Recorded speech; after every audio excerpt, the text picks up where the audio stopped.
ইসলামের ফ্যামিলি ব্যবস্থাপনা হলো আল্লাহ তাআলা কোরআনে পরিষ্কারভাবে নির্দেশ করেছেন আর রিজালু কাওয়ামুনা আলান নিসা। পুরুষদেরকে আল্লাহ রাব্বুল আলামিন নারীদের উপরে দায়িত্বশীল করেছেন, তাদেরকে আল্লাহ তাআলা অভিভাবক বানিয়েছেন। এখন যদি কেউ নারী এবং পুরুষকে সমান সমান করতে চায় তাহলে তার পরিণতি কি হতে পারে পশ্চিমের দিকে তাকালে বুঝতে পারবেন। আজকের পৃথিবী নারীদেরকে সমান অধিকার দিতে বলে, ইসলাম ন্যায্য অধিকার দিতে বলে। ইসলাম কি দান করুন, মা বোনরা যদি যৌক্তিক কোনো আবদার চাহিদা পেশ করেন সেটা স্বামী কখনো কখনো শুনতে বাধ্য, যদি সেটা তার অধিকারের বিষয় হয়, আর কখনো কখনো বাধ্য না হলেও স্বামীকে আল্লাহ তাআলা উদ্বুদ্ধ করেছেন। নবী করিম সাল্লাল্লাহু আলাইহি সাল্লাম তার স্ত্রী আমাদের মা আয়েশা রাদিয়াল্লাহু তাআলা আনহাকে খেলা দেখতে নিয়ে গেছেন।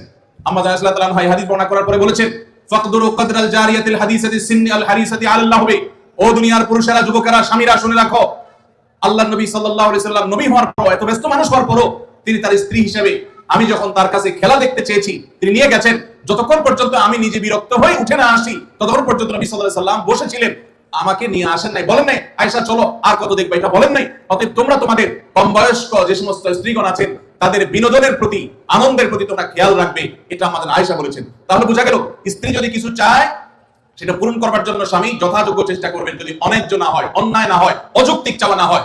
কিন্তু এর মানে এই না যে ইসলাম সবাইকে সমান অধিকার দিয়েছে, সমান অধিকার দিলে মারামারি ছাড়া কিছু হবে না।